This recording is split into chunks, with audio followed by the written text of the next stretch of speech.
75వ కీర్తన నుంచి దేవుని వాక్యాన్ని మనం చదువుకున్నాం.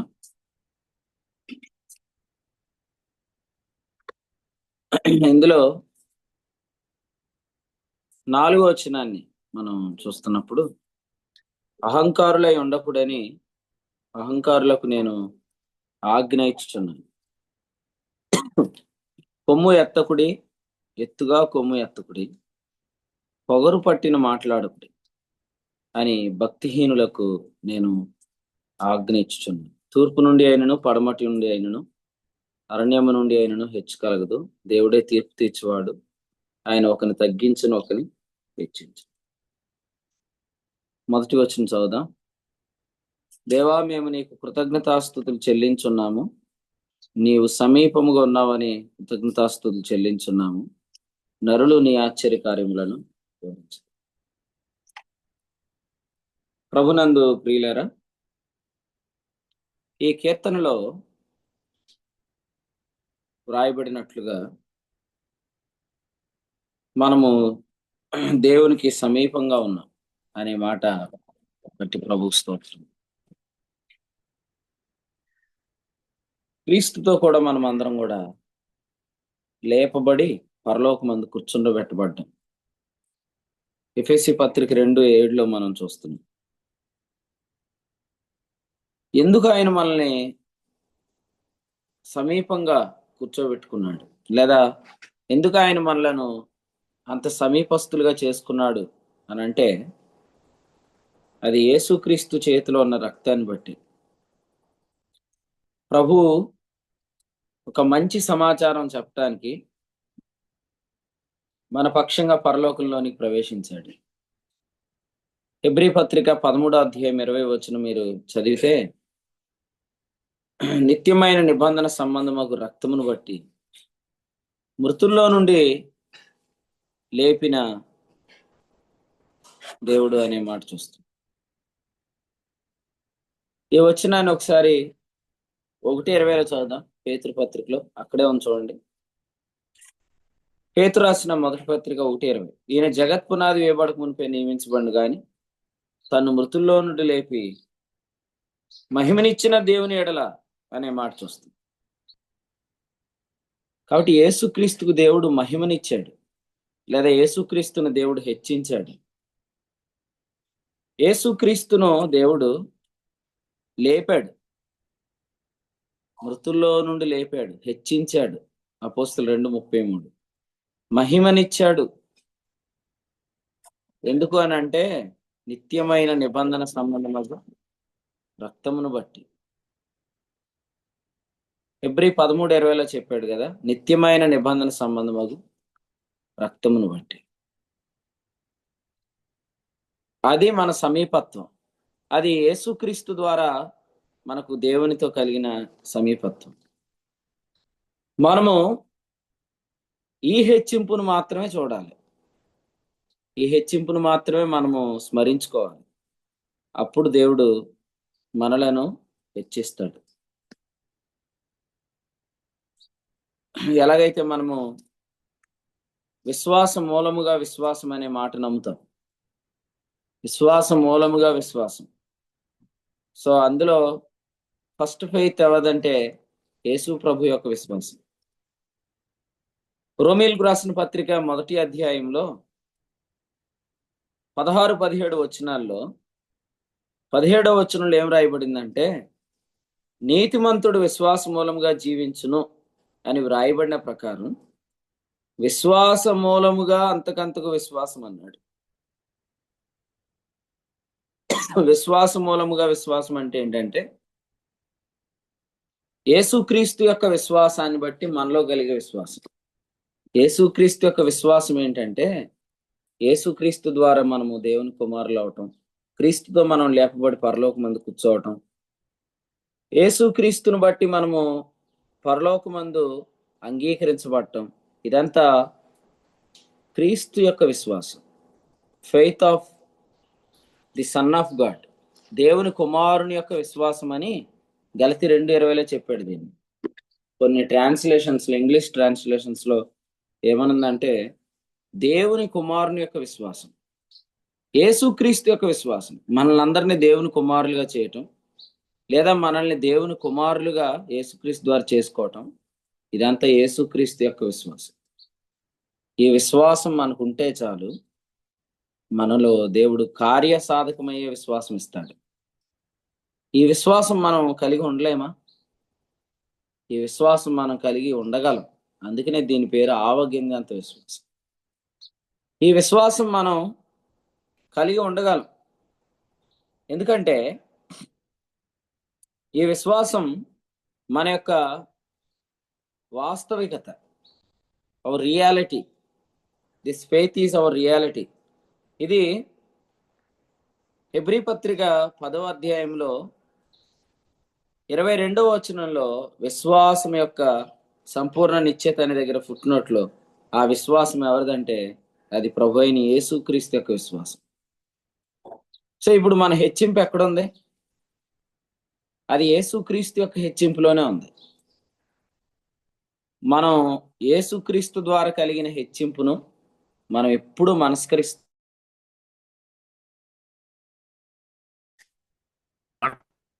ఎలాగైతే యేసుక్రీస్తు యొక్క విశ్వాసంలో మనం నిల్చుంటే పరిశుద్ధాత్ముడు మనకు విశ్వాసాన్ని ఎలా కలిగిస్తాడో, అలాగే మనం యేసుక్రీస్తు ద్వారా కలిగిన హెచ్చింపు మీద మనం మనస్కరిస్తూ ఉంటే మనం పరిశుద్ధాత్ముని ద్వారా మనం హెచ్చించబడతాం. పరిశుద్ధాత్ముని ద్వారా హెచ్చించబడే అనుభవంలో, లేదా పరిశుద్ధాత్ముని ద్వారా కలిగే విశ్వాసపు అనుభవంలో ఆయన మనలను హెచ్చించే విధానం వల్ల మనకు గర్వం రాదు. కారణం ఏంటంటే ఇక్కడ 75వ కీర్తనలో చెప్పిన మాటలు మనం చూస్తున్నప్పుడు పొగరు పట్టిన మాటలు ఆడేవాళ్ళు ఉన్నారు అని ఇక్కడ చెప్తున్నాడు. వాళ్ళు ఎవరంటే భక్తిహీనులు అని చెప్పాడు. ఇప్పుడు మనం యేసుక్రీస్తు యొక్క విశ్వాసములో, లేదా ఆయనను దేవుడు హెచ్చించిన హెచ్చింపులో, ఆయన ద్వారా మనకు కలిగిన హెచ్చింపులో మనం నిల్చుంటే అసలు యేసుక్రీస్తుని దేవుడు ఎందుకు హెచ్చించాడు? 45వ కీర్తనలో ఏం రాశాడు చూడండి. నీవు నీతిని ప్రేమించితివి, భక్తిహీనతను ద్వేషించితివి అన్నాడు. 45వ కీర్తన 7వ వచనం. నీవు నీతిని ప్రేమించి భక్తిహీనతను ద్వేషించున్నావు. అందుచేత దేవుడు నీ దేవుడే చెలికాండ్రి కంటే హెచ్చగునట్లుగా నిన్ను ఆనంద తైలంతో అభిషేకించి ఉన్నాడు. కాబట్టి ఈ వచనాన్ని బట్టి క్రీస్తు ద్వారా మనకు కలిగిన మహిమను, రక్షణలో కలిగిన మహిమను మనం ఎల్లప్పుడూ స్మరించుకోవటం మంచిది. తద్వారా ఆ మహిమ క్రీస్తుకి ఎలా వచ్చిందంటే ఆయన భక్తిహీనతను ద్వేషించడం ద్వారా. అందుచేత మనకు భక్తిహీనత అనేది కలిగే అవకాశమే ఉండదు.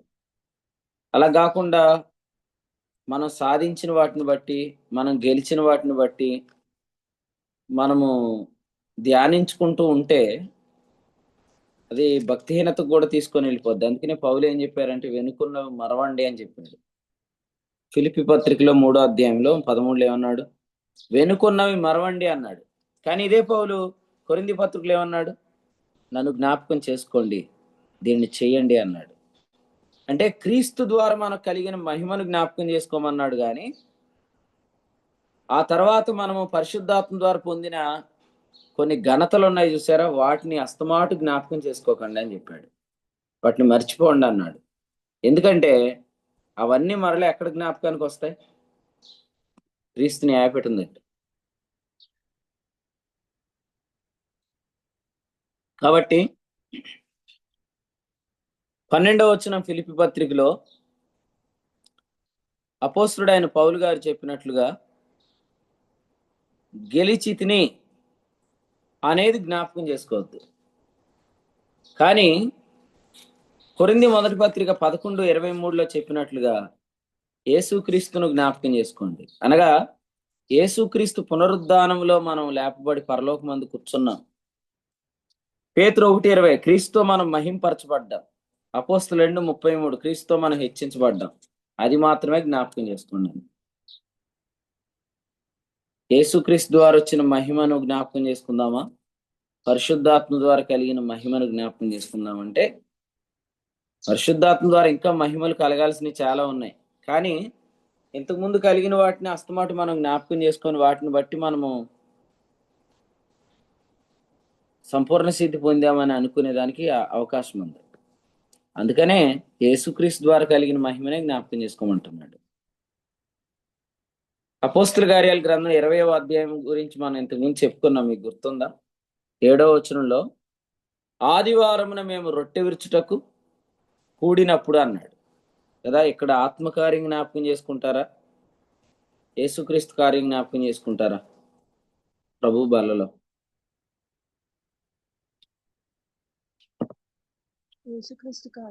ఖచ్చితంగా యేసుక్రీస్తు కార్యమే జ్ఞాపకం చేసుకోవాలి. యేసుక్రీస్తు విశ్వాసమే జ్ఞాపకం చేసుకోవాలి. యేసుక్రీస్తు ద్వారా కలిగిన మహిమనే జ్ఞాపకం చేసుకోవాలి. పరిశుద్ధాత్మ ద్వారా వీళ్ళు ఎంతో కార్యాలు చేశారు. ఎందుకంటే ఇది 2వ సువార్త యాత్ర. మొదటి సువార్త యాత్ర, 2వ సువార్త యాత్ర, అప్పటికే వారు చాలా సాధించారు. కానీ ఆదివారమున రొట్టె విరవటానికి కూడుతున్నది ఎందుకంటే, వాటిని బట్టి అతిశయం రాకుండా మనం క్రీస్తు కార్యాన్ని బట్టి అతిశయించడానికి కూడి రావాలి. అందుకనే ప్రభువు బల్ల యొద్ద మనము చేరి రావాలి. కొన్నిసార్లు ఏం జరుగుతుందంటే, మనం దేవుని పనేగా చేస్తున్నాం, ఆదివారం ఆరాధనకి వెళ్ళాల్సినంత అవసరం ఏంటనే సాతానీయమైన ఆలోచన వచ్చేస్తుంది. అది రాకూడదు అనమాట. కారణం ఏంటంటే, మనం చేసే కార్యాలు ఆత్మకార్యాలు. కానీ ప్రభు బల్ల దగ్గర మనం జ్ఞాపకం చేసుకునేది యేసుక్రీస్తు కార్యం. యేసుక్రీస్తు కార్యం అనేది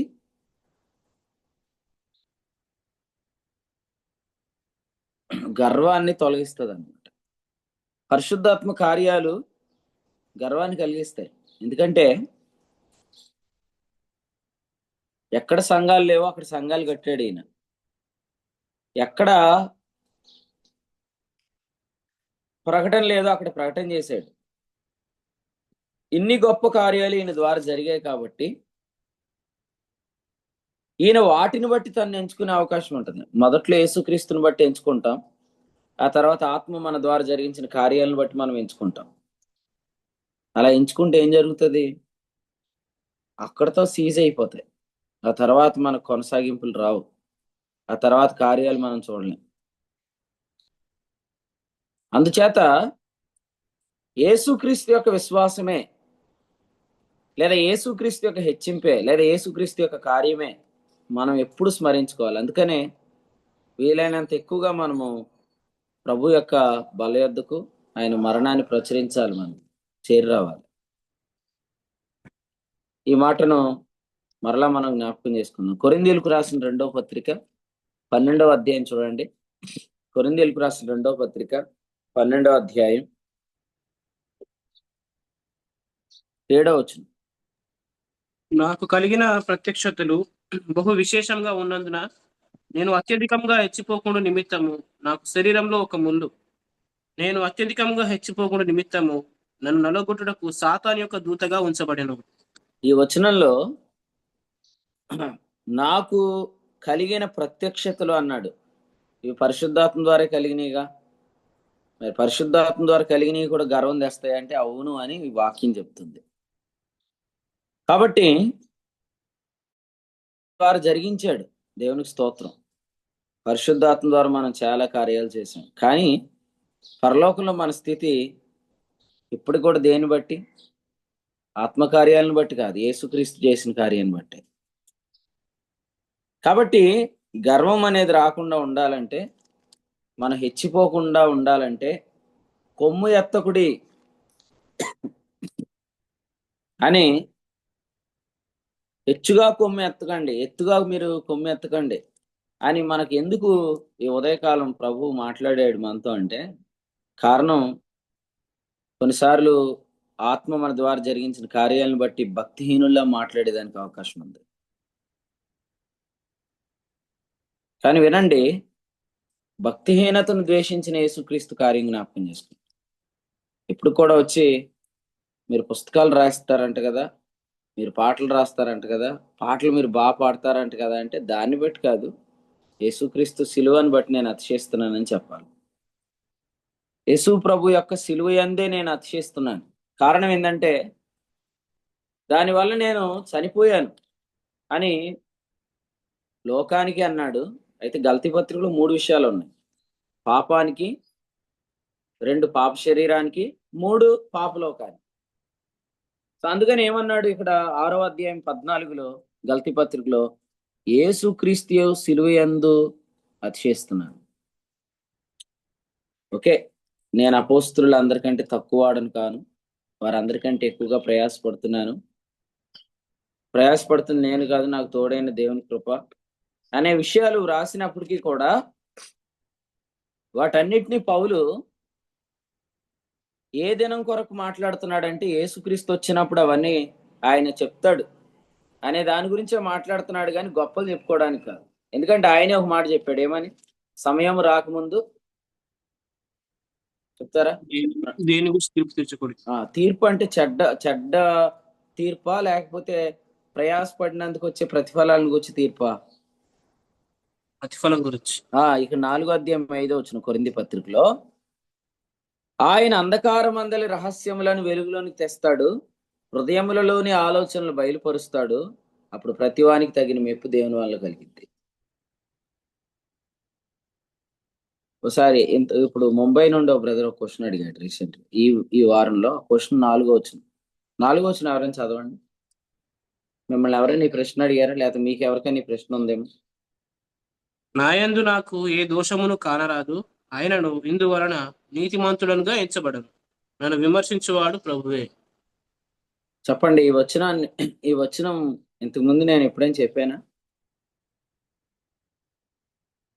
జానయ్య గారు చెప్పాను. జానయ్య గారు మీరు నిన్న లేరేంటి, ఎక్కడికి వెళ్ళారు? ప్రోగ్రామా? అనయ్య లేదనయ్య. బాలేదా ఆరోగ్యం? నిన్న కొంచెం వెహికల్ వర్క్ చేయలేదని, పని చేయలేదని. బైక్ మేము మీ ఊరు మేము చెల్లాం, నాకు తెలిస్తే ఎక్కించుకుందాం, నల్లజర్లు వెళ్ళాం. సరే, చెప్పాను కదా, ఈ వచనం 4వ వచనం, నా యందు నాకు ఏ దోషము కానరాదు, అయినను ఇందువల్ల నీతిమంతుడిగా ఎంచబడ్డా. ఎవరైనా చెప్తారు దీనికి ఆన్సర్ ఏంటో?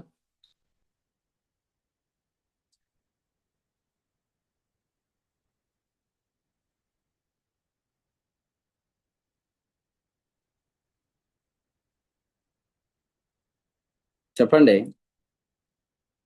పౌలు గారే నేను నీతిమంతుడిగా ఎంచబడిన అంటున్నాడు కదా, మీరెవరు నీతిమంతులు అనుకుంటున్నారేంటి అని అడిగారు అనుకోండి, మీరు నాకు ఫోన్ చేస్తారేంటి అప్పటికప్పుడు? మీరు ఆన్సర్ చెప్పాలిగా, మరి ఏం ఆన్సర్ చెప్తారో చెప్పండి.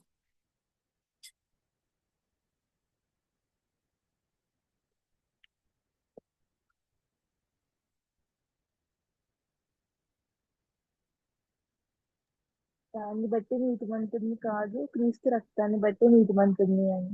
Very good. ఇప్పుడు దాన్ని బట్టి కాదు అంటే దేన్ని బట్టి కాదు అని అంటే కొనసాగింపును బట్టి. వెరీ గుడ్, అది కూడా కరెక్టే. నా యందు నాకు ఏ దోషం కానరాదు. ఇప్పుడు వాస్తవంగా తప్పు చేయకుండా జీవిస్తున్నామంటే అది యేసుక్రీస్తు ద్వారానా, పరిశుద్ధాత్మ ద్వారానా? యేసుక్రీస్తు ద్వారా.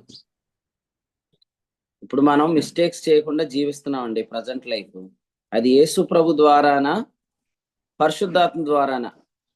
పరిశుద్ధాత్మ ద్వారా. పరిశుద్ధాత్మ ద్వారా తప్పు చేయకుండా ఉండటం అనేది జరుగుతుంది, కానీ స్టిల్ మన యేసుక్రీస్తు కార్యాన్ని బట్టే నీతిమంతులం దేవుని ఎదుట. ఇప్పుడు పరిశుద్ధాత్మ ద్వారా ఎవరైనా జీవించట్లేదు, వారు దేవుని ఎదుట ఎవరు? ఇప్పుడు ఒక వ్యక్తి విశ్వాసి పరిశుద్ధాత్మ ద్వారా నడిపించబట్ల తప్పు చేస్తున్నాడు, శరీరానుసారంగా జీవిస్తున్నాడు, ఆ వ్యక్తి పరలోకంలో దేవుని ఎదుట ఏమై ఉంటాడు? ఎవరిని బట్టి అయి ఉంటాడు? యేసుక్రీస్తుని బట్టి, లేదా యేసుక్రీస్తు రక్తాన్ని బట్టి, ఇంకోలా చెప్పాలి యేసుప్రభు కార్యాన్ని బట్టి. అందుకనే 4వ వచనంలో ఏం చెప్తున్నాడంటే, నా యందు నాకు దోషం కానరాదు, ఇందువలన నేను నీతిమంతుడిగా ఎంచబడ్డా.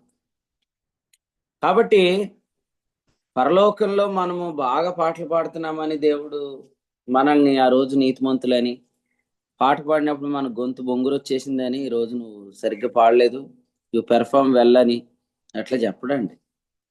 మనం దేవుని ఎదుటే క్రీస్తుని బట్టి అంగీకరించబడ్డాం. అయితే మరి పరిశుద్ధాత్మ కార్యాలను బట్టి ఇప్పుడు విమర్శలు చేయొద్దా అంటున్నాడు, తీర్పులు చేయొద్దా అంటున్నాడు. ఎందుకు? ఇప్పుడు తీర్పు చేస్తే ఏమొస్తుంది? గర్వం వస్తుంది. అది రైట్ ఆన్సర్. గర్వం వచ్చింది. అది రాకుండా ఉండటానికే విమర్శ చేయొద్దు. నేను ఒక మాట చెప్తాను. మనుషులు ఎత్తబడక ముందే క్రీస్తు న్యాయపీఠాలు అంటే ఆ మనిషి చేసిన కార్యాల గురించి చెప్పే స్థలం ఏది?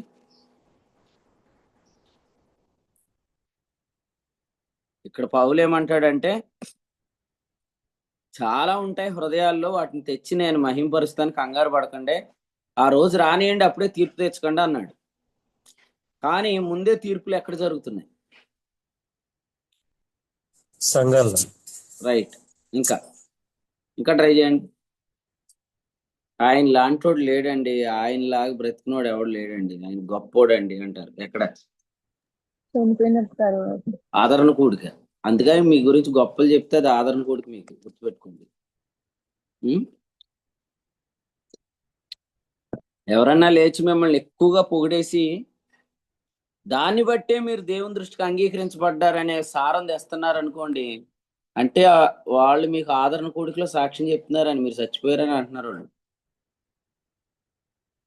నేను పృథ్వీ అన్న అలా అనుకుందామా? ఖచ్చితంగా అనుకోవాలి. మీరు కుంచునపల్లి మీటింగ్ లో ఏమైనా ఉన్నారా? రవికుమార్ గారి మీటింగ్? లేదన్నా, నేను అట్లా వెళ్ళాను. అంటే మీ ఫోటో ఒకటి వచ్చింది, మీ సేమ్ మీ బ్రదర్ లాగా ఉన్నాడు, పంపిస్తానా అండి.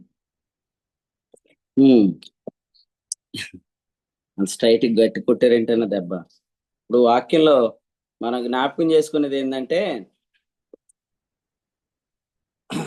స్పష్టంగా ఉంది ఏమని, సమయం రాకముందు వద్దన్నాడు. కాబట్టి పృథ్వీ అన్నని అడిగాను, అందరిని అడగలేదు. అదేంటంటే ఆదరణ కూడిక అనుకుందాం. ఎవరైనా మన గురించి ఎక్కువ మాట్లాడితే వాళ్ళు మనకు ఆదరణ కూడికలో సాక్ష్యం చెప్తున్నారండి. అప్పుడు మీరు వెంటనే లేచి, ఇంకా నేను సావలేదురా బాబు, బతికే ఉన్నాను, ఇంకా చాలా చేస్తాను, అప్పుడే కంగారు పడకని చెప్తాను. మీరు ఆనందిస్తున్నారు అనుకోండి, అంటే మీరు కూడా ఆదరణ కూడికకు అనుమతించారని అర్థం. ఎందుకు అంత కంగారు? అప్పుడే పుస్తకాలు రాసేసుకొని మన మీద, ఎవరో మన మీద జీవిత చరిత్రలు రాసేసి మన మీద. ఈ జీవితంలో ఒక ఆవిడ రాసింది పాట, నేర్చుకున్నాను, ఏం పాట రా జాను, మర్చిపోయిన పాట. జీవితంలో నేర్చుకున్నాను ఒక పాఠం. జీవితం ఎక్కడైంది? అసలు వాళ్ళు ఆరంభించలేదు. ఇంకో విషయం ఏంటంటే వాళ్ళు ఫీల్ అవుతారు, మరి క్రీస్తు న్యాయపీఠం రాని అని చెప్పి. అసలు జీవమే ఆరంభం కానివాళ్ళు జీవితంలో పాఠం నేర్చుకున్నాను అంటున్నారు. చింటుగాడేమో కొంచెం కూడా ఎదగలేదు, నిన్న ఆదివారం ఆరాధన కాడు నిద్రే లేవలేదు, ఆడు రాసాడు పాట, ఆడు పాడతాడు పాట. ఏం పాట పాడతాడంటే, బర్త్డే వచ్చిన సారల్లా పాట ఇస్తారు ఆడికి, ఆడు పాడతాడు. పౌలరాజు గారి కొడుకు ఏం పాడతాడు, ఎన్నెన్నో అవమానాలు ఎదురైనను అంటాడు. జకరియన్న, మీ అబ్బాయి ఏడి? రాత్రి రాలే ఆరాధనకి? ఇక్కడికి వచ్చాడన్న, రాత్రి మళ్ళీ బయలుదేరాడు. అవునా? మరి ఆరాధన అయ్యాక రమ్మని చెప్పలే మీరు? మీరేంటి కుర్రోళ్ళకి కనపడుతున్నారు? యేసుక్రీస్తునందు యవనస్తులు అని చెప్పారు కదన్న. సరేలే, ఆ గొడవ చెప్పండి. ఆరాధన అయ్యాక ఎందుకు రమ్మలేదు అది చెప్పండి. ఇది మాత్రం బాగా ముందే, అంటే ఇది బాగా ఎక్కువ ప్రేమిస్తున్నారు మీరు, అది చెప్పండి. ఆ కూడా చెప్పండి. అదండి, ఒక్కరోజు పని ఉన్నదని చెప్పారన్న, ఖాళీ అంటే మళ్ళీ వెళ్ళిపోవాలని చెప్పి. అవునా? అయినా రాత్రి ఏం ఖాళీ లేవు బస్సులు, మంచిదే. అవును. బాస్ గారు, మీ అబ్బాయి రాలేదు ఆరాధనకి రాత్రి?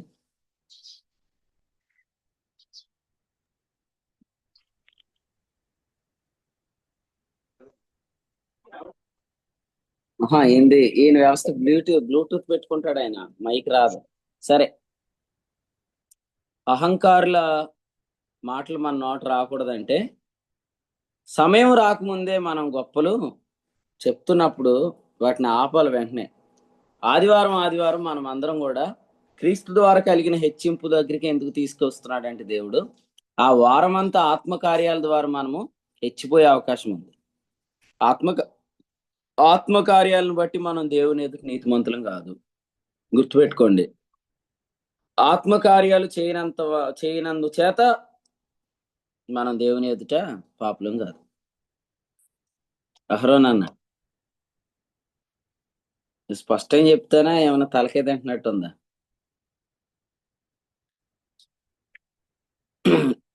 అర్థమైందా? అర్థమవలేదు అందరికి? లాజరన్న అర్థమైందా? నేను నీతిమంతుడా, నువ్వు నీతిమంతుడు? నాకంటే ఎక్కువ నువ్వు ప్రయాసపడుతున్నావు, నేను ప్రయాసపడుతున్నాను. సరిగ్గా చెప్పాలి, ఆన్సర్ కరెక్ట్గా చెప్తే నీకు గిఫ్ట్ పంపిస్తాను. నువ్వు ఎక్కువ ప్రయాసపడుతున్నావు, నేను ఎక్కువ ప్రయాసపడుతున్నాను. నువ్వు నీతిమంతుడుగా దేవుని ఎదుటి, నేను నీతిమంతున్నా. ఇద్దరు నువ్వు నీతివంతులే కానీ మీరే అది వద్దు, ఆ తర్వాత వద్దు. కరెక్ట్ చెప్పలేదు మీరు.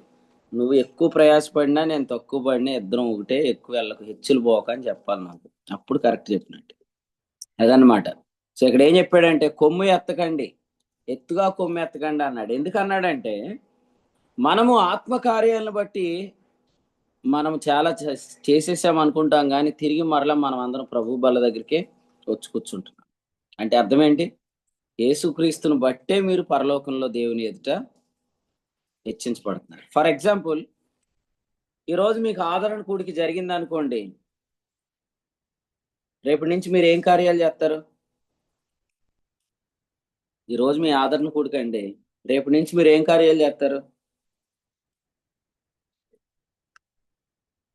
పృథ్వీ అన్న, ఏం చేయరు. ఆదరణ కూడికి ఈ రోజు అంటే రేపటి నుంచి ఏం చేస్తారంటే ఏం చేయరని చెప్పరే? ఏం చేయరండి. ఆదరణ కూడికి ఈ రోజు అయితే రేపు ఏం చేయరు. ఏ రోజైతే గర్వం వస్తుందో ఆ తర్వాత రోజు నుంచి మీరు ఏమి చేయలేరు ఇక. సో అదే అన్నమాట. అందుకనే గర్వం రాకుండా ప్రభువే మనల్ని కాపాడును గాక. మనం సాధించిన వాటిని ఎక్కువగా మనం తలపోసుకోవటం మంచిది కాదు. వాటిని ప్రభు మన ద్వారా జరిగించాడు. అవన్నీ క్రీస్తు న్యాయపీఠం దగ్గర ఖచ్చితంగా జ్ఞాపకంలోకి వస్తాయి. మర్చిపోతున్నారు జనాలు అని గుర్తు చేయాలనే ప్రయత్నం చేయకండి. ఎందుకంటే భవిష్యత్తులో మర్చిపోయేవాడు లేడు కదా. ప్రభువు నామమును బట్టి మీరు చూపిన ప్రేమను మర్చుటకు దేవుడు అన్యాయస్తుడు కాదు.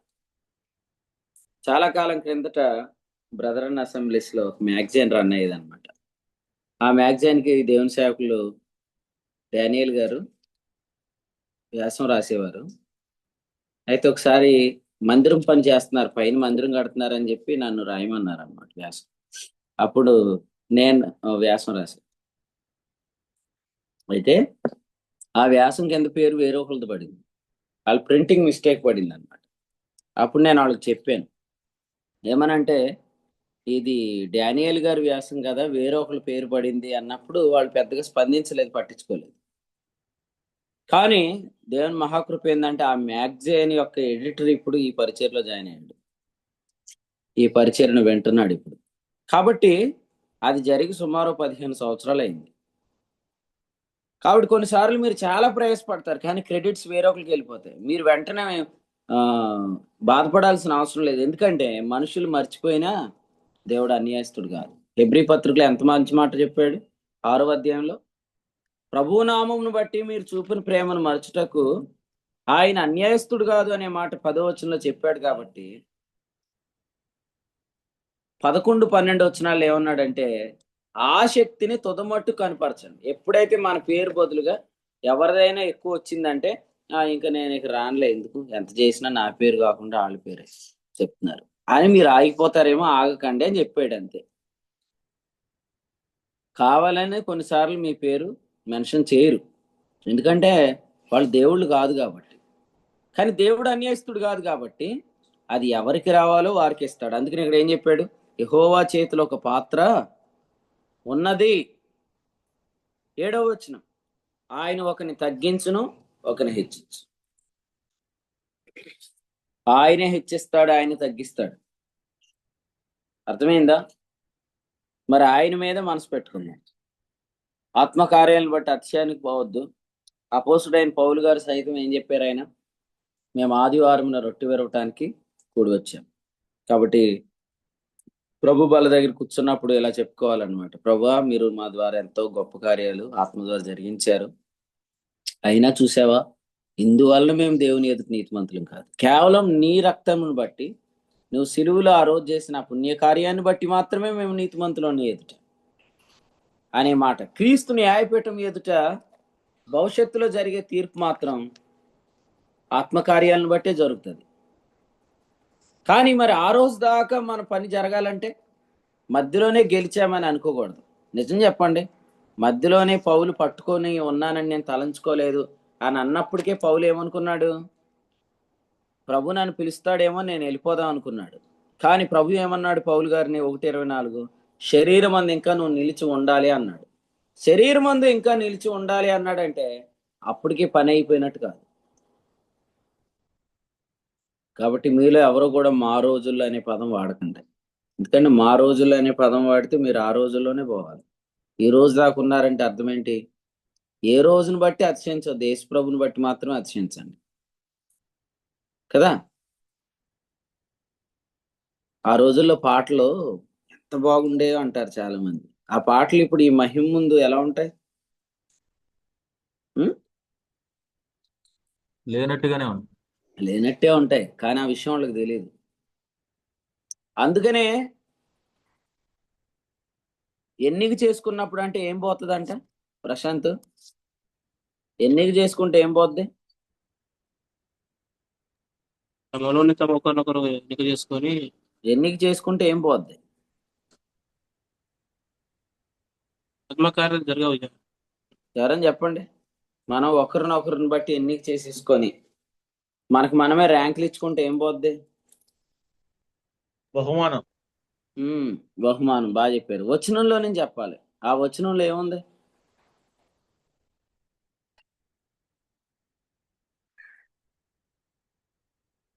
గ్రహింపులేకై ఉన్నారు. వచనం చూసి చెప్పకూడదురా, అదేమి యథార్థతరా. ఒరేయ్, నువ్వేమి నాయకుడు రా ఆదిలాబాద్ మీటింగ్లకి? యథార్థత లేనోడా, వేషధారి, సోమరోడా, వాక్యాలు గుర్తుపెట్టుకున్నోడా. చూసే చెప్పిన నేను అదే చెప్తున్నా కదరా.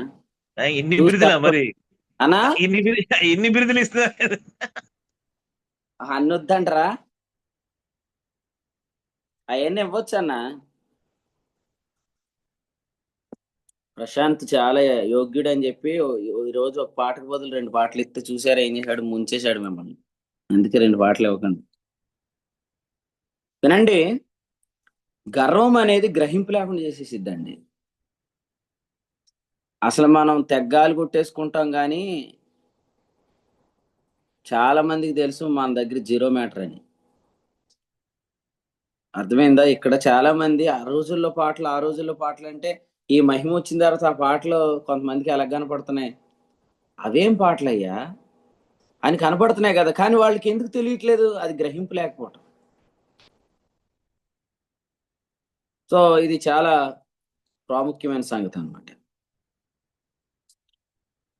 గ్రహింపు లేనంత గురుడితనం గర్వం తీసుకొచ్చిద్ది. కొరింథీ 2వ పత్రిక 10వ అధ్యాయము 12వ వచనంలో మనం చూస్తున్నాం. అందుకనే గర్వానికి ఒక పేరు పెట్టాడు. అదేంటంటే గర్వాంధకారం. లయన్స్ క్లబ్ వాళ్ళు కూడా పోగు చేయలేరు ఇలాంటి వాడిని. గర్వాంధకారం అంటే కలజోడు ఉంటుందండి దానికి. గర్వం వల్ల వచ్చే అంధకారానికి కళ్ళజోడు ఉంటుందా?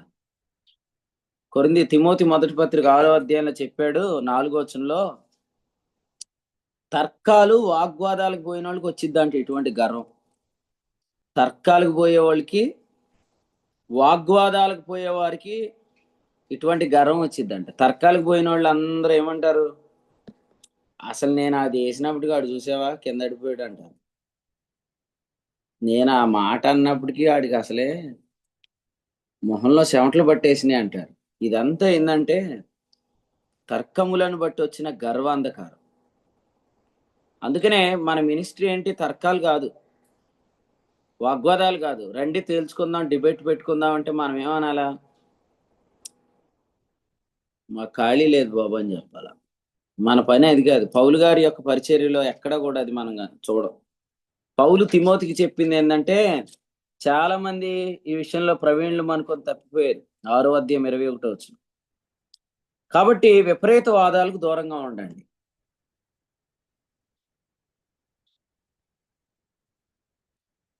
ఎదుటి వ్యక్తికి అర్థమవుతుంది అసలు మీరు చెప్పేది? అర్థం చేసుకోలేనోడితో వాదిస్తారేంటండి? పేతురు మొదటి పత్రిక 3:16 మీలో ఉన్న నిరీక్షణ గూర్చి హేతు అడిగే వాళ్ళకి సమాధానం చెప్పండి సాత్వికంతో. ఆనందాన్ని అడుగుతున్నారంట వాళ్ళ ఆఫీసులో, ఎంత ఆనందంగా ఎలా ఉండగలుగుతున్నావు అని. అప్పుడు చెప్పాలి సువార్త.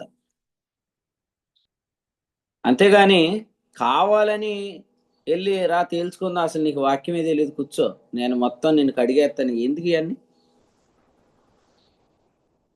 అంటే? ఇది నీ అంతటి నీకే వచ్చేసింది వాక్యం అని నువ్వు చెప్పుకోవటమేగా. మీ అంతటి మీకే వచ్చిందా? మిమ్మల్ని దేవుడు కరుణించాడని ఆరంభంలో ఎందుకు అన్నారు మరి? 2వ పత్రిక 4వ అధ్యాయం 1వ వచనం ప్రకారం ఆయన మనల్ని కరుణించి పరిచర్య అప్పగించినప్పుడు కొంతకాలానికి గెలిచితిమి, పట్టుకుంటుమి, సంపూర్ణ సిద్ధి పొందితిమి అన్నట్టుగా అక్కడ ఆగి కొందరితో వాదాలు ఆడటం మంచిది కాదు. ఇంకా సాగిపోండి. ఇప్పుడు మనం తెలుసుకున్నది ఎంత? చాలా తక్కువ అని తెలుసుకుందాం. మనం తెలుసుకోవాల్సిన ప్రభు చాలా ఉన్నాడు. పరలోకంలో కూర్చున్న క్రీస్తు మనకి ఇంకా బాగా తెలియాలి. రాత్రి మనకు హెబ్రోన్ చర్చిని అప్పగించిన దేవుని సేవకురాలు చాలాసేపు కూర్చొని నిలబడి మాట్లాడారు నాకు. అక్క, మీరు ఉదయం అంతా ఆరాధనలో ఉన్నారు కదా, మళ్ళీ రాత్రి కూడా కూర్చొని ఈ 2 ఆరాధనలో వర్తమానాలు విన్నారక్క మీరు అంటే, ఆ సిస్టర్ అంటుంది, తెలుసుకోవాల్సినవి చాలా ఉన్నాయి బ్రదరు, ఏదో ఒకటి ప్రభు మాట్లాడతాడని కూర్చొని నేను వింటున్నాను, దేవుడు చాలా విషయాలు నేర్పిస్తున్నాడని చెప్పింది ఆవిడ కూర్చొని డైరీ రాసుకుంటానే ఉంది, ప్రతి రెఫరెన్స్ రాసుకుంటుంది ఆ హెబ్రోన్ పాస్టర్. కాబట్టి ప్రభుకు స్తోత్రం. నేర్చుకోవాలి, తెలుసుకోవాల్సినవి చాలా ఉన్నాయి అనే తాత్పర్యం మనలో కలిగితే అంతకంటే కాపుదల ఇంకేం లేదు. సో మీరు కూడా దయచేసి పనులు పెట్టుకొని అటు ఇటు తిరక్కండి. పనులు ఎవరికైనా అప్పగించండి. ఎందుకంటే గిబియోను వాసులు వచ్చి ఇశ్రాయేల్ మోసం చేసినప్పుడు వాళ్ళు నీళ్లు తోడటానికి, కట్టెలు నరకడానికి వాడేశారు. అట్లా కొంతమందిని మనం పనికి నియమించి మనం కూర్చొని వాక్యం వినాలి. కానీ మనమేదో మార్తక్కల్లాగా వాక్యం జరిగే టైంలో పనులు చేసుకుంటా కూర్చుంటే అది ఏం చెప్తుందంటే, మనకు ఈ వాక్యాలు నాకు తెలుసండి, మీరు వాళ్ళకి చెప్పండి అన్నట్టు ఉంది. అట్లాంటిది రానియద్దు దయచేసి. ఎప్పుడు కూర్చుందాం, కూర్చొని వాక్యం విందాం. దానిని ఏమన్నాడంటే విధేయతతో నేర్చుకొనుట. ఎవరికి చెప్పాడు ముఖ్యంగా ఈ మాట తెలుసా? సిస్టర్స్కే చెప్పాడు. ఎందుకంటే సిస్టర్స్కి తొందరగా వస్తాయి ఇలాంటివి. తిమోతికి రాసిన పత్రికలో 2వ అధ్యాయంలో చెప్పాడు, సంపూర్ణ విధేయతతో నేర్చుకోండి. 2:10 మౌనంగా ఉండండి. మౌనంగా ఉండండి అంటే అర్థం ఏంటంటే సంఘంలో స్త్రీలు మౌనంగా ఉండండి అని కాదు, తెలిసినట్టు అన్ని వాక్కండి అని రాశాడు. గ్రీక్ పదం తెలిసినట్టు అన్ని వాగవద్దు అని తెలుగులో, గ్రీకులో ఉన్నదాన్ని తెలుగులో ట్రాన్స్లేషన్లో మౌనంగా ఉండండి అని రాశారు. అది అక్కడ తలకాయ నొప్పి వచ్చింది. స్త్రీలు మౌనంగా ఉండాలని మొదలెట్టారు. స్త్రీలు మౌనంగా కాదు, స్త్రీలు అన్నీ తమకు తెలిసినట్టు వాగటం ద్వారా అక్కడ అల్లరి జరుగుతుంది, కానీ ఎవరికి కూడా ఆన్సర్ రావట్లేదు అంటాడు కొరింథీయులకు రాసిన మొదటి పత్రిక 14వ అధ్యాయం పౌలు గారు. నేను ఇది చెప్పినప్పుడు మీకు ఇంకొక వివరణ కూడా చెప్పాను. ఎంతమందికి అది పట్టుకున్నారో నాకు తెలియదు, కానీ స్వరాలు ఎన్ని? స్వరాలు 7. 7 మధ్యలో స్పష్టంగా పట్టుకోగలమా? 7 ఉంటే 6 ఉంటే పట్టుకోగలమా? 7 ఉంటేనే పట్టుకోగలం. 7 ఉంటేనే పట్టుకోగలం. అటు 3 ఇటు 3 మధ్యలో పట్టుకోవచ్చు ఖచ్చితంగా. దీపాలు ఎన్ని? సో స్వరూపం కూడా మీరు చూడండి, కొంతమంది నల్లగా ఉన్నారు, కొంతమంది తెల్లగా ఉన్నారు, కొన్ని గోడలు తెల్లగా ఉన్నాయి, కొన్ని హనోక్ గారి వెనకాల గోడ అయితే పింక్ కలర్లో ఉంది. మీకు ఎలా తెలుసు అది పింక్ కలర్లో ఉందని? ఒకసారి లైట్ ఆపేస్తే మనకి ఎవరికైనా కలర్స్ తెలుస్తాయా? ఆ లైట్ ఆపేస్తే ఎందుకు తెలుస్తాయండి అని అనొద్దు. వినండి, ఇక్కడ విషయం ఏంటంటే ఫిజిక్స్ చదివిన వాళ్ళకి తెలుస్తుంది. లైట్ స్పెక్ట్రంలో విబ్జిఆర్ అంటే 7 కలర్స్ ఉంటాయి. 7 కలర్స్లో మనము రెడ్ నుండి, విబ్జిఆర్లో వైలెట్ నుండి రెడ్ వరకు మనం చెప్తాం అన్నమాట. 7 రంగులు, 7 శబ్దములు, సరిగమ పదనిస, 7 శబ్దాలు, 7 రంగులు. అంటే స్వరూపాన్ని మనం ఖచ్చితంగా ఆ కలర్ ఏంటో, ఆ ఇమేజ్ ఏంటో కరెక్ట్ గా ఎందుకు గెస్ చేయగలుగుతున్నాం? ఎందుకంటే 7 కలర్స్ ఆర్ దేర్. అలాగే శబ్దం ఏంటో ఇక్కడ చెప్పాడు. కొరింథీ మొదటి పత్రిక 14 ఏమన్నాడు? ఒక పిల్లన గ్రోవి వాయించేటప్పుడు, వీణ వాయించేటప్పుడు, నిర్జీవ వస్తువులను ఆదమిచ్చేటప్పుడు స్వరములలో భేదం కలుగు చేయాలి. సా కిందే పలకాలి, రీ కిందే పలకాలి, గా కిందే పలకాలి. అప్పుడు స్పష్టమైన ట్యూన్ మనకి వినపడింది. కానీ పరిశుద్ధుల సంఘాలు అంటే స్త్రీలు అలా లేరంట. 34 వచనం. వాళ్ళు తెలుసుకోవాల్సిన సమయంలో తెలుసుకోకుండా వారికి తెలిసిందే అంత తెలిసినట్టు మాట్లాడుతున్నారు. అందుకని ఇంటికి వెళ్ళి భర్తలను అడగమని చెప్పాడు. మీకు సంగతి తెలిసాకే మాట్లాడమన్నాడు. అంతేగాని మీరు మౌనంగా ఉండండి, మీరు మౌనంగా ఉంటే మేము దున్నేస్తామని కాదు.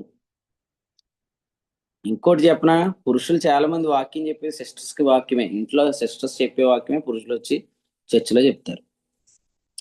ఏం చెప్తారు? ఈ మధ్యలో అది చాలా ఓవర్ యాక్షన్ చేస్తుంది, దానికి చెప్పండి వాక్యం అంటది ఇంట్లో పాస్టర్ అమ్మ. అప్పుడు పాస్టర్ వచ్చి దానికి చెప్తాడు. దానికంటే ఇక అది భాష అలా ఉంటది, మీరు అర్థం చేసుకోండి. ఇప్పుడు సిస్టర్ చెప్పినట్టే వాక్యం, బ్రదర్ చెప్పినట్ట? ఆవిడే చెప్పింది వాక్యం. మొదటి ప్రార్థన ఎవరు చేస్తున్నారు? సిస్టరే. తర్వాత కూర్చుంటుంది, అమ్మ నువ్వు వాక్యం చెప్పమంటే మేము చెప్పకూడదండి, పురుషులు ఉండగా మేము మౌనంగా ఉండాలంటది. వాక్యం చదివేస్తుంది, పాటలు పాడేస్తుంది, ఇంకేం మౌనం కదా. ఇదంతా ఏంటంటే వాక్యాన్ని అపార్థం చేసేసారు అంతే. మీరు గమనించండి, పురుషులు కూడా తెలుసుకోండి, సంగతి అర్థం కానప్పుడు మాట్లాడొద్దు దయచేసి, అల్లరైపోద్ది. ఇప్పుడు ఎందా క్వశ్చన్ అడిగాం, చాలా మంది మౌనంగా ఎందుకున్నారు? మాకు తెలీదు, మేము మాట్లాడితే డిస్టర్బెన్స్ అవుతుంది, కొంచెం ఇప్పుడిప్పుడే వినేవాడు మొత్తం కన్ఫ్యూజ్ అయిపోతాడని సైలెంట్గా ఉన్నారు. అలా కాకుండా అందరూ మైకులు ఆన్ చేస్తే నేను క్వశ్చనే అడగను అసలు, ఎందుకంటే అడిగిన తర్వాత దెబ్బతినేస్తాం. మీరు అందరు చెప్పరనే ధైర్యంతో నేను క్వశ్చన్ అడుగుతాను. లేకపోతే అందరూ మైకులు ఆన్ చేసి మీకు తోచింది చెప్పేశారు అనుకోండి, కొంతమంది లెఫ్ట్ అయిపోతారు ఇందులోంచి. దాన్ని అల్లరి అని చెప్పారు. కాబట్టి ఇక్కడ కూర్చున్న వాళ్ళందరూ ఎంత విద్యార్థుల్లాగా మైకులు ఆన్ చేసుకోకుండా క్వశ్చన్ అడిగినప్పుడు తెలిసిన వాళ్ళే ఎలా చెప్తున్నారో, నాకు అంతా తెలుసని ఎవరు మాట్లాడట్లేదో, ఆ వాతావరణం సంఘాల్లో లేదు. సిస్టర్స్ అయితే ఎలా మాట్లాడతారంట, అవివేక స్త్రీలు అని చెప్పాడు అన్నాడు. మిమ్మల్ని కాదు, పేతురు 2వ పత్రిక 3:7 అవివేక స్త్రీలు అనుభవ జ్ఞానం ఎప్పుడు పొందరంట.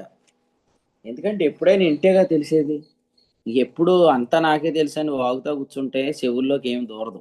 అందుకే ఏం తెలియక వీళ్ళు ఏమైపోయారంటే వీళ్ళు అవివేక స్త్రీలు అయిపోయారు. టైం వచ్చినప్పుడు చెరబట్టబడుతున్నారంట. చెరబట్టబడటం అంటే ఏంటి? టైం వచ్చినప్పుడు దేనికో దానికి లోన్ అయిపోతారు, అప్పుడు ఏడుతో కూర్చుంటారు మళ్ళీ వీళ్ళే. అమ్మా ఏమైందంటే దేవుడు నాకేం మేలు చేశాడని అంటారు. మేలు ఎలా చేస్తాడని ఉంది గల్తీ 3:5. వింటే చాలా అద్భుతాలు చేస్తాడని ఉంది, వినకుండానేమో మాట్లాడుతూనే ఉంటారు అన్నీ తెలిసినట్టు. సో ప్రభు ఆ భ్రష్టత్వం తొలగించును కాదు.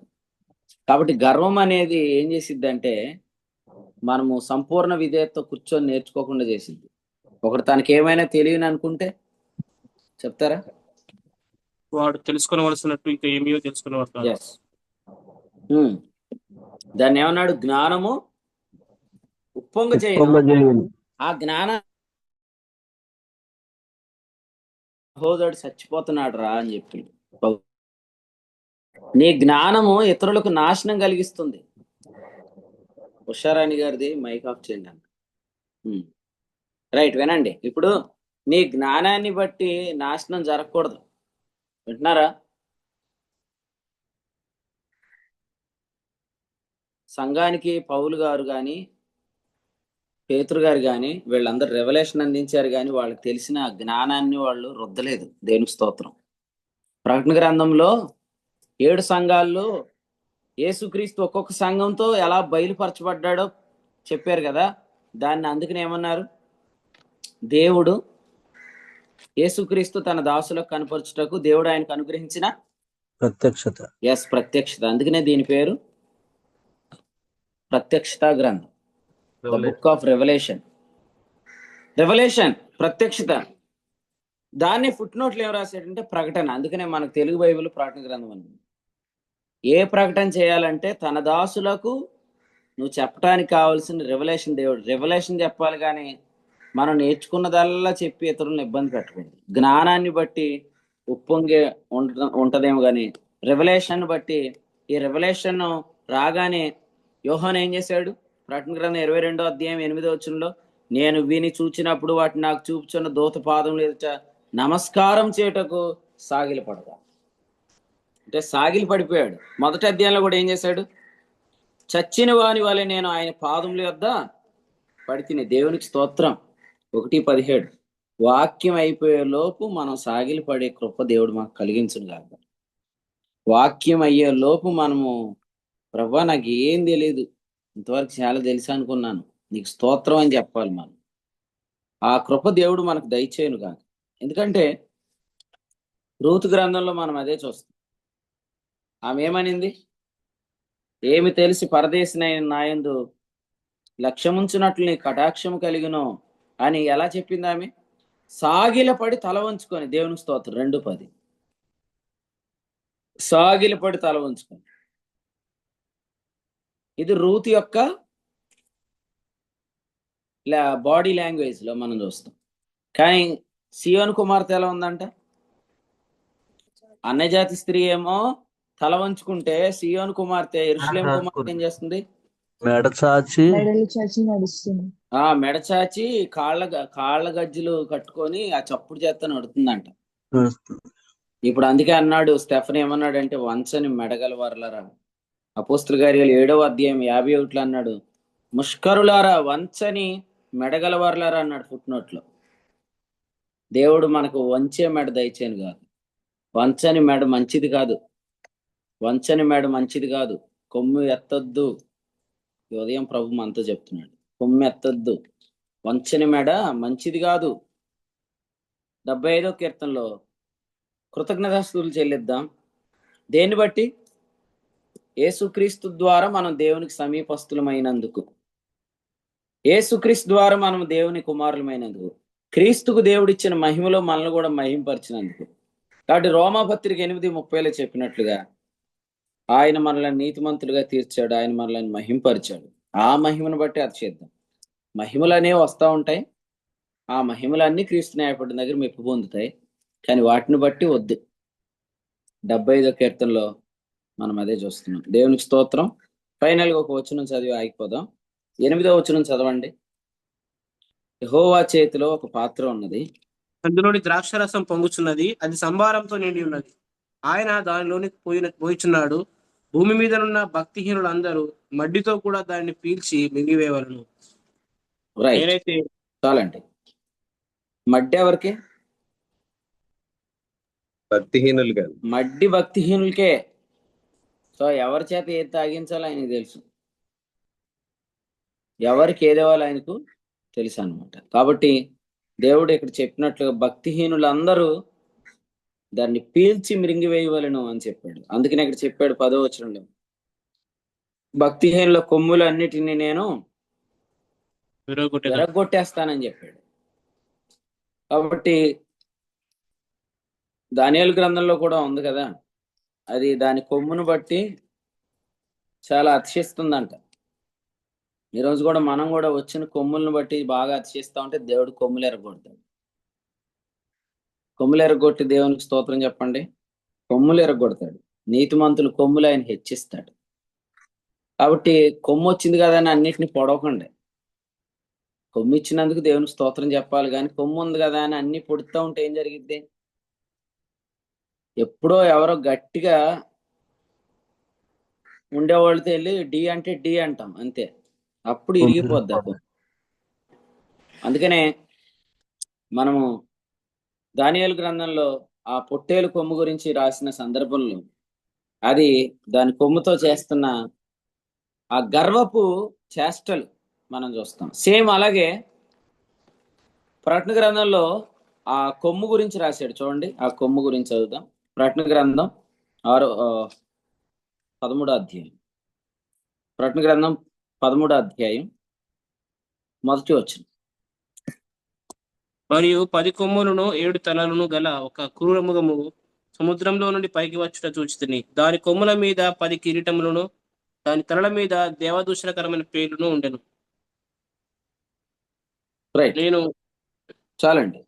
తర్వాత కొంచెం ముందుకు రండి, 17వ అధ్యాయానికి రండి. 12వ వచనం చదవండి. నీవు చూసిన ఆ 10 కొమ్ములు 10 మంది రాజులు. వారు ఇదివరకు రాజ్యమును పొందలేదు గాని ఒక గడియ క్రూర మృగంతో కూడా రాజుల వలె అధికారం పొందుదురు. తర్వాత 9వ వచనం చూడండి. ఇందులో జ్ఞానం గల మనస్సు కనబడును. ఆ 7 తలలు ఆ స్త్రీ కూర్చున్న 7 కొండలు. సో 7 కొండల పట్టణం అన్నమాట అది, 7 హిల్స్ సిటీ. ఆ సిటీలో ఈ 10 కొమ్ముల రాజు ఉన్నాడు అనమాట. తెలుసుగా ఈ 10 కొమ్ముల రాజు ఎవరు? క్రీస్తు విరోధి. సో ఈ 10 కొమ్ముల రాజుకి ఉన్న బుద్ధి ఏంటంటే 13వ అధ్యాయంలో మనం చూస్తాము, 6వ వచనం లేదా 5వ వచనం, డంబపు మాటలు దేవదోషణలు పలుకు నోరంట. డంబపు మాటలు దేవదోషణలు పలుకు నోరు ఏం చేస్తుందంటే ఇది దేవుని దూషిస్తుంది, ఆయన నామాన్ని దూషిస్తుంది, ఆయన గుడారాన్ని దూషిస్తుంది, పరలోక నివాసం దూషిస్తుంది. అది తన నోరు తెరిచింది. దానికి శాంపుల్ చెప్తాను చూడండి. ఒక ఆయన ఈ తెలుగు రాష్ట్రాల్లో పుట్టాడు అనమాట. పుట్టినప్పటి నుంచి పాస్టర్లని, సంఘాలని, విశ్వాసుల్ని, క్రైస్తవుల్ని అందరినీ దూషించడం మొదలుపెట్టాడు. ఆయన ఎగ్జాక్ట్ గా యాంటీ క్రైస్ట్ నేమే పెట్టుకున్నాడు, జైశాలని. ప్రకటన గ్రంథం 6వ అధ్యాయం 1వ వచనంలో మనం చూస్తాం. అతని అన్ని గుర్రాలతోటే ఉంటాయి పాటలు. ఆ 4 గుర్రాలు క్రీస్తు విరోధి కూర్చున్న గుర్రాలు. కాబట్టి మీరు ఆలోచిస్తే యాంటీ క్రైస్ట్ ఇంకా రాలేదు, కానీ ధర్మ విరోధ సంబంధమైన మర్మం ఇప్పటికీ క్రీచేస్తుంది. నేను ఆయనే యాంటీ క్రైస్ట్ అని చెప్పట్లేదు, కానీ యాంటీ క్రైస్ట్ మర్మం ఇప్పుడు పనిచేస్తుంది. ఈ రోజుల్లో చాలా మంది యాంటీ క్రైస్టులు ఉన్నారు. యోహాన్ 2వ పత్రిక 2:18లో చెప్పాడు. అందుకని ఒకవేళ మీలో ఆ దినాల్లో ఉన్న కొమ్ములు ఇంకా ఉన్నాయేమో, ప్రభు వాటిని వేచివేయను కాదు. ఆ కొమ్ము మంచిది కాదు, అది దేవదోషణ చేస్తున్న కొమ్ము. దానిలో మనం చూస్తున్నాము, అది యెహోవాను, ఆయన నామమును, ఆయన గుడారమును, ఆయన నివాసులను అన్నిటికీ. అంటే ఇప్పుడు ఎవడో కరెక్ట్ కాదంటే ఇంకో మీనింగ్ ఏంటి? నేను ఒక్కనే కరెక్ట్ అని. నేను ఒక్కనే కరెక్ట్ అంటే అందరూ ఫీల్ అవుతారని చెప్పి ఎవడో కరెక్ట్ కాదని చెప్పే యాంటీ క్రైస్ట్ స్పిరిట్ చాలా మందిలో ఉంది. ఇప్పుడు చాలా మంది ఫేమస్ అయిన సేవకులు ఎలాగయ్యారు? పాల్ దినకరన్ గారిని వాడు వీడు అని చెప్పి స్టార్ట్ చేశాడు. ఆ తర్వాత వీడు అంటాడు, లేకపోతే రాజమండ్రి జాన్ వెస్లీ అంటాడు, లేకపోతే అలాగలాగ అందరినీ చెడ్డోళ్ళు అని చెప్పి నేను ఒక్కడనే మంచోడిని అని చెప్పి లేచింది ఈ కొమ్ము. సో అటువంటి కొమ్ము వద్దు. ఎందుకంటే ఇలాంటి దూషణకరమైన మాటలు, డంబపు మాటలు, ఇవన్నీ 5వ వచనంలో ఖచ్చితంగా ఆ మృగానికి ఉన్నాయి. దాని పేరు క్రూర మృగం. అది చూడ్డానికి ఎలా ఉందంట? అది చూడ్డానికి చిరుతుపుల్లాగా ఉందంట. చిరుతుపుల్ అంటే ఎవరు?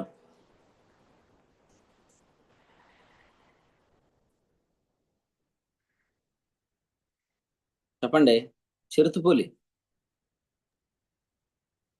4 జంతువులు కదా. సింహము 2, ఎలుగుబంటి, 3 చిరుతుపులి, 4 క్రూర మృగం కదా. చిరుతుపులి అంటే ఎవరు? గ్రీకు రాజ్యం, అంటే అలెగ్జాండర్ ది గ్రేట్ అనమాట. అంటే యాంటీ క్రైస్ట్ చూడ్డానికి ఎలా ఉన్నాడు? చిరుతపులిని పోలి ఉన్నాడు. దాని పాదములు ఎలుగుబంటి పాదాలు. ఎలుగుబంటి అంటే మాదీయ పారసీక ప్రభుత్వం. దాని నోరు సింహపు నోరు. సింహపు నోరు అంటే నెబుకద్నెజరు, బబులోను సామ్రాజ్యం. కాబట్టి ఈ 4 తర్వాత ఇది క్రూర మృగం అన్నాడు, ఇది రోమా. కాబట్టి ఈ 4 ప్రభుత్వాలు యాంటీ క్రైస్ట్కి సంబంధించిన మరి భవిష్యత్తును మనకు తెలియపరుస్తున్నాయి. కాబట్టి భవిష్యత్తులో ఏది జరగబోతుందో అది ఇప్పుడు జరుగుతుంది ఆల్రెడీ. భవిష్యత్తులో గర్వం, ఇప్పుడు గర్వం. చెప్పండి, నెబుకద్నెజర్ గారు కొడుకు పేరేంటి? జకరియా అన్న ఉన్నాడా? మా జకరియా గారు. నెబుకద్నెజర్ కొడుకు పేరు తెలిసి అక్కన అడుగు, అన్ని అక్కన అడుగుతుమే. పేపర్ లీక్ మ్యాటర్ అది. చెప్పండి ఎవరైనా. బెల్షస్సర్ కదా. బెల్షస్సర్. ఏం చేశాడు బెల్షస్సర్? దేవుని మందిరంలోని పాత్రల్లో మందు పోసుకొని ఉపకరణాల్లో మద్యం పోసి త్రాగాడు. అదే కదా గర్వం అంటే ఈరోజు. సో అంత గర్వం వెళ్ళిపోతున్న వాడితో ప్రభు ఏమన్నాడంటే, నీ త్రాసులో తూచాడు దేవుడు, అయిపోయింది నీ పని అన్నాడు. ఆ రాత్రి బెల్షస్సరు హతుడాయను అనే మాట మనం చూస్తున్నాం. సో మాదీయ పారసీక ప్రభుత్వము వచ్చేసింది. అంటే ఆయన చేతిలో ఉంది. ఒకరిని హెచ్చించారు, ఒకరిని తగ్గించాడు. బబులోని సామ్రాజ్యాన్ని ఆయన తగ్గించాడు, మాదీయ పారసీకని హెచ్చించాడు. దానికి కూడా కొమ్ము చేషాలు ఇస్తుంటుండే దాన్ని తగ్గించాడు. గ్రీకును లేపాడు, తర్వాత గ్రీకును తగ్గించాడు, రోమాను లేపాడు, తర్వాత ఫైనల్గా యాంటీ క్రైస్ట్ ఆయన అంతం చేస్తాడు. కాబట్టి ఈ విషయాలు వింటున్న మనం చరిత్రలో ఏం జరిగింది, ఇప్పుడు కూడా అదే జరుగుతుంది. గర్వం అనేది నాశనాన్ని తీసుకుని వస్తుంది. సో నాశనానికి ముందు గర్వం నడుస్తుంది, ఘనతకు ముందు వినయం ఉంటుంది. దేవుడు అటు వినయాన్ని మన అందరిలో దయచేయను గాక. వినయం కావాలంటే మీకు మెడిసిన్ చెప్తాను, రాసుకోండి. ప్రభు వల్ల దగ్గర చేరువద్దాం, ఆయన మరణాన్ని ప్రచురిద్దాం, ఆయన మరణాన్ని జ్ఞాపకం చేసుకోండి.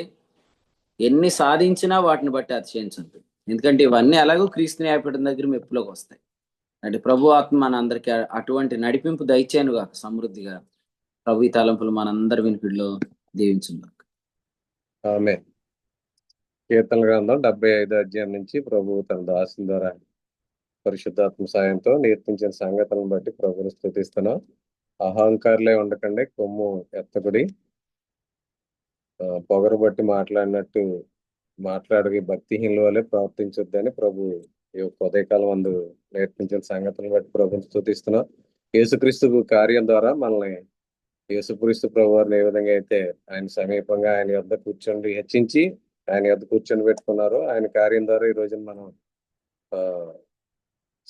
ఆయనకి సమీపంగా దేవుని కుడిపార్శ్వానికి మనం కూడా అక్కడ కూర్చోబెట్టింది. ఇప్పుడు పరిశుద్ధాత్మ ద్వారా మనం నడిపించబడుతున్నప్పుడు, ఆ కార్యాన్ని మనం ఎంచుకుని ముందుకు కొనసాగుతున్నప్పుడు, ఆత్మ ద్వారా నడిపించబడుతున్నప్పుడు, పరిశుద్ధాత్మ కార్యాలు చేస్తున్నప్పుడు, ఆ కార్యాల ద్వారా మనకు కలిగే గర్వం, మనకి చేసే కార్యాల వల్ల మనకు గర్వం రాకూడదని ఎప్పుడు కూడా క్రీస్తు విధేయతను అనగా యేసుప్రభు కార్యాన్ని ఎక్కువగా ధ్యానం చేయాలని ప్రభు యొక్క ఉదయకాలం ముందు మనకు నేర్పించిన సంగతులను బట్టి ప్రభుని స్తుతిస్తూ, కాబట్టి మనం జరిగించిన కార్యాలను బట్టి ఎక్కడ కూడా అతిశయించకుండా మనం క్రీస్తు విధేయతను బట్టి ముందుకు సాగాలని ప్రభు నేర్పించారు. ఈ సమయంలో సహోదరు రాజు గారు మన మధ్య ఉన్నారు. 14వ తేదీన అత్తిలో జరిగే మందిర ప్రతిష్ఠ కొరకు వారు ప్రకటన చేసి ఆహ్వానం తెలియజేస్తారు. తర్వాత ఎవరైనా ముగింపు ప్రార్థన చేయాలని ఆసక్తి కలిగిన వారు ప్రార్థన చేసి కొడుకుని ముగించవలసింది కోరుచున్నాం. సోదరు రాజు గారు ప్రకటన చేస్తారు. వందనాలు సిస్టర్.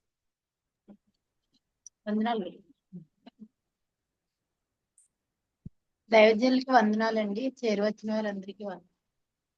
మరి జూమ్ లో ఉన్న ప్రియులందరినీ ఆహ్వానిస్తున్నాను.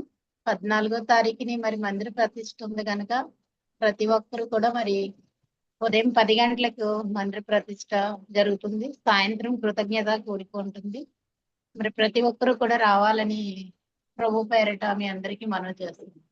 వందనాలండి. ఈ సమయంలో ఎవరైనా ప్రార్థన చేయాలని ఆసక్తి కలిగినారు, ముగింపు ప్రార్థన చేసినట్లయితే కూడిక ముగింపు చేసుకుందాం. అలాగే ప్రకటన చేసిన సహోదరికి కూడా వందనాలు తెలియజేస్తాం.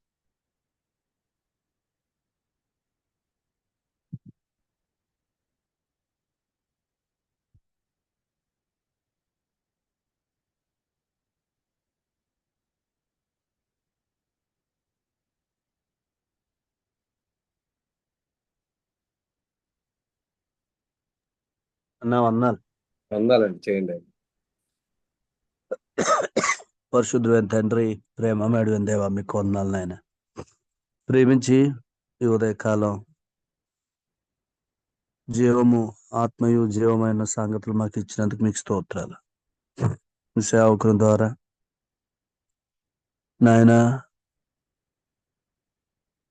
ఆత్మ సహాయంతో మాకు అందించిన మా జీవాన్ని బట్టి మీకు స్తోత్రాలు. 75వ కీర్తనలో నుంచి మమ్మల్ని దర్శించారు. ఆ కీర్తనలో ప్రాముఖ్యమైన సంగతులు మాతో మాట్లాడారు, మీకు స్తోత్రాలు. నిజముగా మరి ప్రభువా, మీరు మమ్మల్ని పిలిచారు అంతే, ఇది మా వలన కలిగినది కాదు అనే అనుభవంలో మేము ఉన్నంతసేపు తెచ్చిపోకుండా ఉంటామని మీరు మాకు తెలియచేస్తున్నారు. మీకు స్తోత్రాలు. మెడల చాచే అనుభవం సియోను కుమార్తెల అనుభవం కాక నాయన సాగిలపడే రూతు నాయన ఒంటె దిగి ముసుగు వేసుకొని నాయన నాయన తగ్గించుకునే రెబ్కా లాంటి స్వభావం నాయన ఇది పిలుపు అనే అనుభవంలో మేము పొందుకుంటామని మీరు మాకు తెలియచేస్తున్నారు. మీకు స్తోత్రాలు. నిజంగా మీరు మమ్మల్ని ప్రేమించారు. మీరే సమస్తాన్ని ముగించారు. మీరే ఆ ముగించబడిన పని ద్వారా మమ్మల్ని పిలిచారు. మమ్మల్ని ప్రభువా మీకు ఎంత మహిమో అంత మహిమతోటి మమ్మల్ని అలంకరించారు. అంత మహిమను మాకు ఇచ్చారు. ఇందులో ఎక్కడా మేము హెచ్చిపోవటానికి లేదు, అతిశయ కారణం లేదు. అందుకు మీకు స్తోత్రాలు. మమ్మల్ని పరలోకంలో మీతో కూర్చోబెట్టి పరిశుద్ధాత్మని మాలో ఉంచి ఆత్మ ద్వారా కార్యాలు జరిగిస్తున్నారు. ఈ కార్యాలను బట్టి మేము హెచ్చిపోయే అవకాశం ఉంది. కానీ ఎప్పుడైతే ఇవి పిలుపును బట్టి, ఆయన కనికరాన్ని బట్టి, ఆయన కటాక్షాన్ని బట్టి ఈ కార్యాల్లోనికి ఆయనే నన్ను నడిపిస్తున్నాడు అనే అనుభవంలో మేము జీవిస్తాము. నాయన ఎల్లప్పుడూ దీనులమై ఈ పాదాల చెంత నేర్చుకునే అనుభవంలో ఉంటాం. లేదంటే మాకంతా తెలుసు, ఇక నేర్చుకునేది ఏమీ లేదనే అనుభవంలో ఉంటాం. ఇట్టి గర్వంలో, ఇట్టి అతిశయంలో చాలా మంది కొట్టుకొని పోయారు. ఇప్పుడు వారు మా కళ్ళ ముందే ఉన్నారు. ఆయన వారు ప్రత్యక్షత లేక, సంగతులు దొరక్క, నాయన వారు నాయన వాదాలలోను, నాయన వాగ్వాదాల్లోనూ దిగి తమ్మును తాము అంతా తెలిసిన వారుగా కనబరుచుకోవాలని ప్రయత్నాలు చేస్తున్నారు. మాకైతే మీరు గొప్ప పని అప్పగించారు. నాయన విధేయతతో మీ పాదాల చెంత కూర్చొని నేర్చుకుంటూ మీరు మాకు ఇచ్చిన ప్రత్యక్షతల్లో నుంచి మేము మాట్లాడాలని నేర్పుతున్నారు. ప్రార్థన గ్రంథంలో తన దాసులకు కనబరుచుటకు దేవుడు ఆయనకు ఇచ్చిన ప్రత్యక్షత, మీరు మాకు అప్పగించిన ప్రజలకు, మీరు మాకు ఇచ్చిన మందకు మేమేం చెప్పాలో అది ప్రత్యక్షతలోంచి పొందుకొని చెప్పాలి. కానీ మాకు జ్ఞానం ఉంది, మేము చెప్పగలంలే అనే దాంట్లోంచి కాదు. నాయన కొంతమంది నాయన మరి అలాగున అనుకొని వ్యర్థులైపోయారు. మాకైతే ప్రభువా మీరు నేర్పిస్తున్నారు, మిమ్మల్ని స్తుతిస్తున్నాం, మీ నామాన్ని గణపరుస్తున్నాం. ఆ క్రూర ముఖము నాయన కొమ్ము, ఆ కొమ్ము గర్వపు మాటలు అనే కొమ్ము నాయన నాయన మరి ఆ క్రూర మృగము నాయన కొమ్ము ఎత్తుట అనే స్వభావం మాలో ఎవరికి ఉండకుండానట్లుగా అనుదినము ప్రభువా ఇది మా వలన కలిగింది కానీ మీ పిలుపని, నాయన మీ కనికరమని, మీ కటాక్షమని ఎల్లప్పుడూ మమ్మల్ని హెచ్చిపోకున్నట్లు మీరు జ్ఞాపకం చేస్తున్నందుకే మీకు స్తోత్రాలు. ఈ సంగతులు మేము ఎరిగి ఉన్నాను నాయన. మీకు జ్ఞాపకం చేయటం మంచిదని పేతురు చెప్పినట్టుగా వీటన్నిటిని మేము హెచ్చిపోకున్నట్లు, మేము గర్వపు మాటలు పలకుకున్నట్లు, ఆత్మకార్యాలకు దూరంగా ఉండకూడనట్లు, ప్రత్యక్షతలకు దూరంగా ఉండకూడనట్లు మీరు మమ్మల్ని దర్శిస్తున్న విధానం గొప్పదే నాయన. మీరు మాకు ఇస్తున్న సంగతులు గొప్పవి, ప్రత్యక్షతలు గొప్పవి.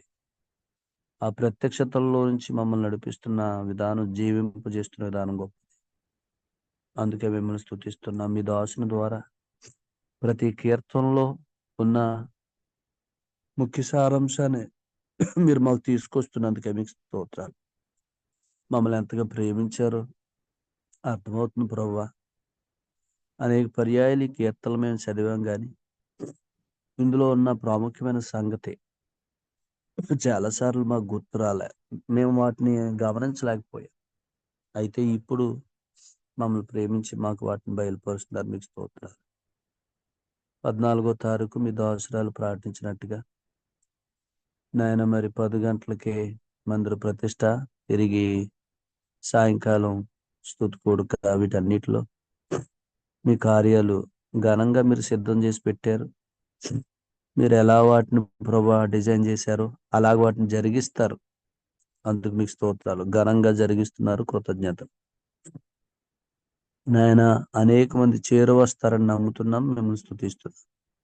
తిరిగి 15వ తారీఖు జగన్నాథపురంలో ఆయన ప్రత్యేకమైన కూడుకు విషయమై ప్రార్థిస్తున్నాం. అక్కడ కూడా అనేక మందిని తీసుకొస్తున్నారు. చక్కగా కార్యాలు జరిగిస్తున్నారు. మీకు స్తోత్రాలు నాయన. మరి బీబీసీ కాన్ఫరెన్స్ కొరకు ప్రార్థన చేస్తున్నాం నాయన. మరి అక్కడ ఉన్న మీ దాసుడు ప్రశాంత్ గారిని బట్టి, వారితో పాటు ఉన్న కుటుంబ సభ్యులు, అలాగే స్థానిక సంఘ ప్రియులు, వారందరినీ ప్రభా నాయన దీన మనసు కలిగి మీ పాదాల చెంత ఉంటూ ఈ కార్యాల్లోనికి నడిపిస్తారని నమ్ముతున్నాం. అలా వారు నడుస్తున్నందుకే మీకు స్తోత్రాలు. సమస్తము మా ప్రభువు ఈ కార్యం తలపెట్టింది ఆయనే. ఈ కార్యం కొరకు ఏమేమి అవసరమో వాటన్నిటిని ఆయన సమాప్తం చేయబడిన పనులు సిద్ధం చేశాడు. మేము టెన్షన్ పడక్కర్లేదనే ధైర్యంతో ఈ పనిలోకి సాగిపోవటానికి సహాయం చేయండి. అప్పుడు ఆయనే దీని కొరకు ఎవరెవరిని సిద్ధం చేశాడో వారందరిని రేపుతాడు. మరొకసారి నేను కంపింపజేస్తాను అన్నట్టుగా ఆయన కంపింప చేస్తే అనేక హృదయాలు కంపనం చెందుతాయి. అనేక మంది దాని కొరకు ధారాళంగా ఇవ్వగలుగుతారు. కనుక వారు ధైర్యంగా, ఇది ముందుగా నిర్ణయించబడిన పని, ఇది సమాప్తం చేయబడిన పని, సమాప్తం చేయబడిన పని కొరకు మేము టెన్షన్ పడక్కర్లేదని వారు నిశ్చింతగా కార్యాల్లో సాగిపోవటానికి మీకు జరిగించండి. మరి ప్రార్థించిన ప్రియులు, పాటలు పాడిన ప్రియులు, కార్యం నడిపించిన మీ ప్రియుడు, అలాగే ప్రభువా ఇంతవరకు ఉన్న సేవకులు, ప్రియులు అందరిని బట్టి మనం స్తుతిస్తూ ప్రతి ఒక్కరు దీవించమని, సంగతుల్లో నుంచి దినమంతా జీవించుట అనేది కలిగించమని యేసు ప్రభువారి పేరిట ప్రార్థన చేస్తున్నాం తండ్రి. ఆమేన్. ఆమేన్. ముగింపు ప్రార్థన చేసిన దేవుని సేవకులకు, ఇంతవరకు నిలిచి వాక్యమైన ప్రియులందరికీ వందనాలండి. ఒకరికొకరు వందనాలు తెలియజేసుకుని కూడికి ముగింపు చేసుకోండి. అందరికీ వందనాలండి. వాక్యాన్ని దయచేసి హృదయపూర్వక వందనాలు. అందరికీ వందనాలండి. అందరికీ వందనాలు. వందనాలండి.